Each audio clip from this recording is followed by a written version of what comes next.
Welcome to Vet Zone, where passion for animals, science, and medicine lives. Smoking out the definition of typhus. Typhus, apoplexy, dysentery, dropsy, coryza, these are all medical terms of yesteryear, and with regard to common usage, many of these words have not survived. This is due in large part to a lack of specificity in their meaning.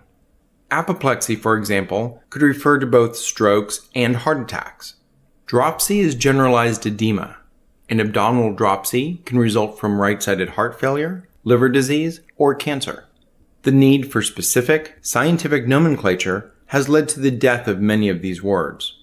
Typhus was coined in medicine's modern Latin in the mid-17th century. In fact, there is speculation that William Shakespeare may have died from epidemic typhus.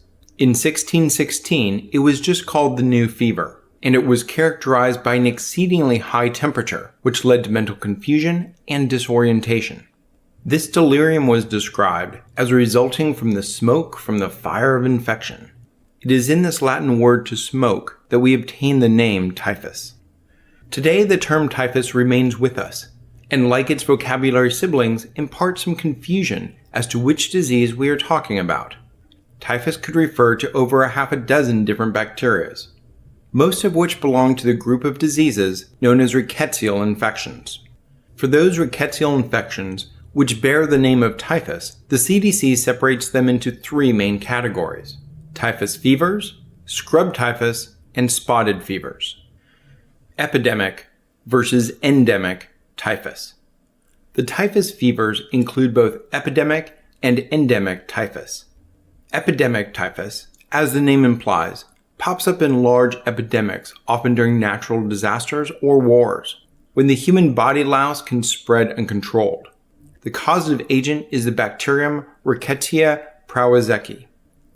Endemic typhus, or murine typhus, is, endemic. The rat flea serves as the vector for the causative agent Rickettsia typhi. Rats are survivors, and they can maintain populations endemically despite efforts to eradicate them. To complicate matters, these typhus fevers are different than typhoid fever. Typhoid fever is the only infection mentioned here that is not part of the rickettsial infections.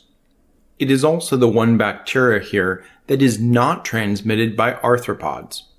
Salmonella enterica serotype typhi can only live inside humans and is shed in their feces.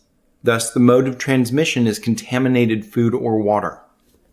The second category of CDC rickettsial infections is scrub typhus.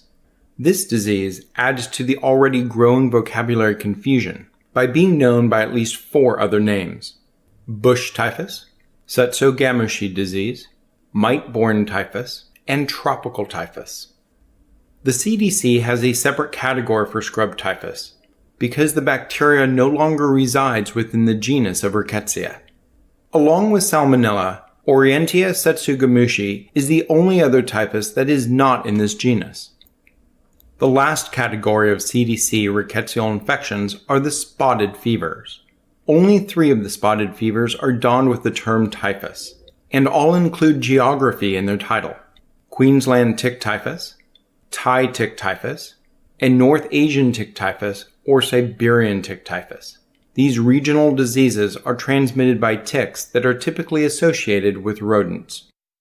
The surviving and arguably archaic term of typhus can refer to many different bacteria, most of which are rickettsial in nature and transmitted by arthropods. The exception to this bunch is the typhoid form of Salmonella. The term typhus is clinically descriptive for signs that are not pathognomonic. What this means is that the symptoms associated with the term typhus can be generated by a variety of pathogens, and this makes the term less useful and overall confusing. If the term typhus has seemed hazy to you in the past, know that this is natural and not smoke-filled delirium. Thank you for listening, and see you next time in the Zone.